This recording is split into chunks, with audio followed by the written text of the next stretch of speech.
Problem number 7. Two large parallel copper plates are 8 centimeters apart and have a uniform electric field between them as depicted in the given figure. An electron is released from the negative plate at the same time that a proton is released from the positive plate. Neglect the force of the particles on each other and find their distance from the positive plate when they pass each other. So let's see the given figure. What is mentioned in the figure? You have two parallel plates, which is a copper plate, and the left hand side plate is a positive plate and the right hand side plate is the negative plate. So when you have positive plate and negative plate, what you will have, we have a uniform electric field between these two plates. So that's the reason they gave the direction of the electric field from the positive to the negative, because the electric field lines move from positive to negative. So that means this plate has positive charge and this plate has the negative charge. And what we are going to do, we are going to release electron from the negative plate. At the same time, we are going to release the proton from the positive plate. So now what will happen when we release these two charges, proton and the electron? These two charges will experience the force based on the electric field. So the proton will experience the force in the same direction of the electric field, and the electron will experience the force opposite to the direction of the electric field. And also they mentioned the distance between the two plates are 8 centimeters.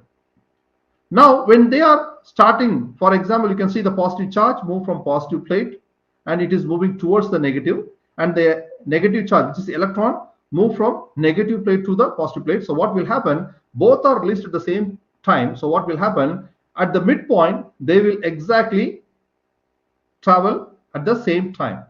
When proton will come to the midpoint, when electron will come to the midpoint, at the time, what is the time? The same time, right?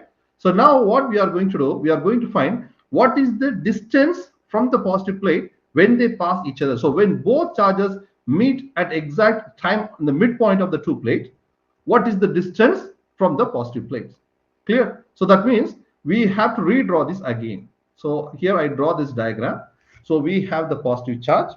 So let's see the positive charge. So this is the positive plate, this is the negative plate, and we can see the total distance between these two plates is d. So I can write d, which is equal to 8 centimeters, and we release proton from this positive plate, we release electron from the negative plate, right?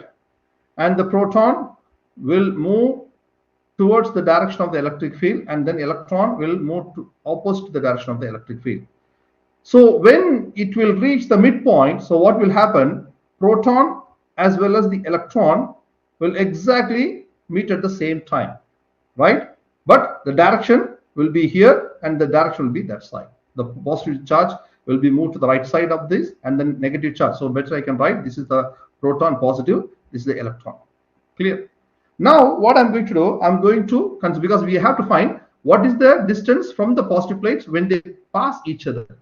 So when they meet at the midpoint, what is the distance from the positive plate? So that means we have to find the value of x. So what I'm going to do, to the midpoint of the two plates, to the positive plates, I'm going to give the letter x.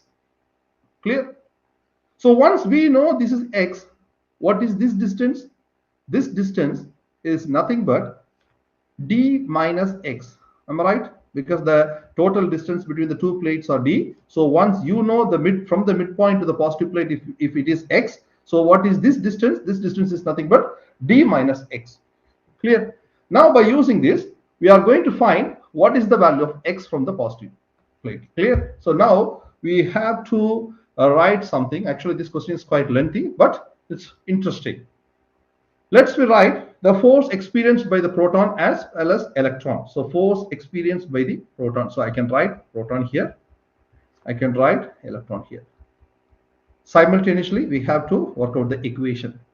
So what is the force experienced by the proton? The force experienced by the proton have the acceleration. It will be experience the force in the same direction of the electric field. Where is the electric field? All your electric field will be moving from positive plate to the negative plate. So this is your E value.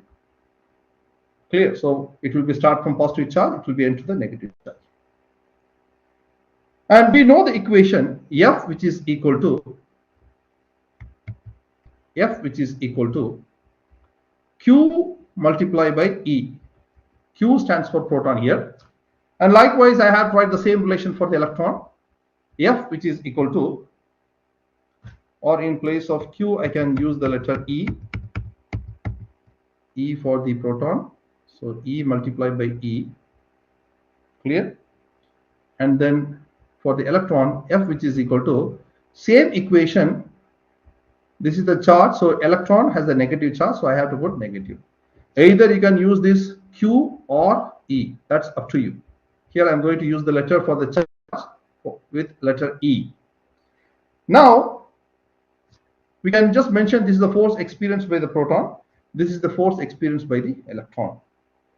And I'm going to apply the Newton's second law for the force. As we know, F, which is equal to ma, right? So I'm going to apply this rule for here.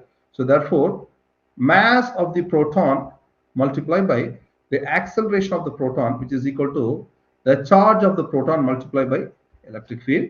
Likewise, here also we have mass of the electron and the acceleration of the electron, which is equal to negative charge of the electron multiplied by the electric field. And I'm going to rearrange this equation in terms of acceleration. Therefore, the acceleration of the proton, which is equal to the charge of the proton multiplied by the electric field over the mass of the proton. Likewise, here the acceleration due to the electron, which is equal to minus, that means the negative charge of the electron multiplied by the electric field over the mass of the electron. Now I'm going to use that equation of motion with constant acceleration. So I have to use this distance. So I'm going to pick the second equation. The second equation, which is nothing but, what is the second equation? The second equation, which is delta x, which is equal to V naught t plus half at square. So better I can write the standard equation here. So delta x, which is equal to V naught t plus half at square. So I'm going to use this equation right now for both proton as well as electron. So here, let's we apply this rule for proton. So that means the proton is going to meet the midpoint. So the distance from the positive plate of the proton, and it is going to meet with the electron in the midpoint, right? So what is this distance? This distance is x. So what I'm going to do in this equation, I'm going to mention x is the distance, which is equal to the initials. At initial, the proton is at rest. So this term will be kicked out, right? So we have to write here as half multiplied by the acceleration of the proton multiplied by t square. Why? Because this term will be gone. Likewise, I have to use the same equation for the electron. So for this electron, what is the distance here? You can see the electron from this point, negative point, to the midpoint. What is the distance? D minus x. So here what I have to write? I can write d minus x, which is equal to half multiply, and also this is the electron, so which is having the acceleration negative direction. So in this place I have to use negative. So minus half at square. Clear? Now what I'm going to do, I am not going to touch this equation, but I'm going to touch this equation, the second equation for the electron, and I'm going to frame this equation in terms of x. So what I have to do, I'm going to take this entire term to the left hand side. By that, this minus half at square will take the positive, and when you move this negative x to the right hand side, it becomes positive x. Therefore, the positive x, which is equal to d plus half acceleration of the electron multiplied by t square. Clear? So now I'm going to give the number. This is my equation 1. This is my equation 2. Now you can see equation 1 and 2, the left hand side will be the same. So we can equate the right hand side. So by that, half, that means I'm going to equate equation 1 and 2. The left hand side are x, so I can write equate the right hand side of the both equation. So half multiplied by acceleration of the proton multiplied by t square, which is equal to d plus half acceleration of the electron multiplied by t square. Now I'm going to frame this equation in terms of d. So I'm going to leave this d here. I'm going to move this term to the left hand side. So therefore d, which is equal to half multiplied by AP, which is acceleration of the proton, multiplied by t square. And when this term comes to the left hand side, it will take the negative value. So minus half the acceleration of the electron multiplied by t square. So let's take the common term outside. Half t square, I'm going to take it outside. So half multiplied by t square, I'm going to take it outside. So what is inside? AP minus AE. That means the acceleration of the proton minus acceleration of the electron. The left hand side is d. Now I am going to rearrange this equation in terms of t square. Therefore, t square, which is equal to 2 times of d over AP minus AE, right? So this is the answer for the t square. Why I just find the t? You can see the diagram at the midpoint. Both charges are meet at the same time. So that's the reason I rearrange this equation in terms of time. By that, the solving the problem will be easy for us. Clear? Okay. Now what I'm going to do, after I find t square, I'm going to take this value. I'm going to substitute in equation 1. So let's take the value of t square, or I can just use some number. This is equation number 3. Substitute equation 3 in equation 1. So what is our equation 1? X, which is equal to half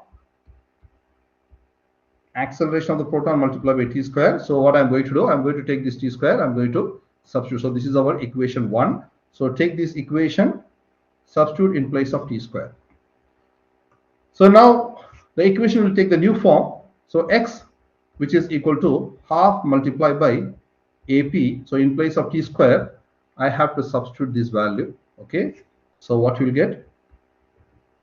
2d over AP minus AE. Clear?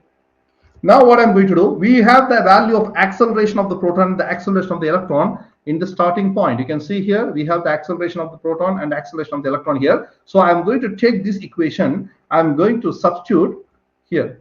So if you substitute, what you will get? X, which is equal to half multiplied by the acceleration of the protons. Okay, I can substitute the value for acceleration of the proton, which is E. Small e is the charge of the proton multiplied by the electric field. Clear? Over mass of the proton. And then inside the bracket, we have 2d over, in place of AP, again I'm going to substitute EE over mass of the proton minus, and AE, acceleration of the electron, we have negative value. You can go back and see we have negative value, right? So negative multiplied by negative, it becomes positive. So now what happened? This sign becomes positive. So you will get E multiplied by E over mass of the electron. Clear? Now let's take the common term outside in the denominator. So what you'll get, and also we can cancel 2 with 2. So for the time being, I can write EE over 2MP, and the top we have 2D, and here we can take EE outside. So what is inside? 1 over MP minus 1 over ME, which is, and now we can cancel 2 with this 2. We can cancel this EE, both top and bottom. So what are the remaining terms we have? The remaining terms we have here is X, which is equal to D over MP, right? And then here I'm going to take the LCM. So MP multiplied by ME. So you'll get ME minus MP. So now you can see we can cancel this also. Clear? So what is remaining? The remaining term is easy. So this ME will go to the top. So by that, the equation of X will take a new form. So D multiplied by mass of the electron over, right, mass of the electron minus mass of the proton. This is not minus, I think so, because we already changed the sign here, right? So this is plus.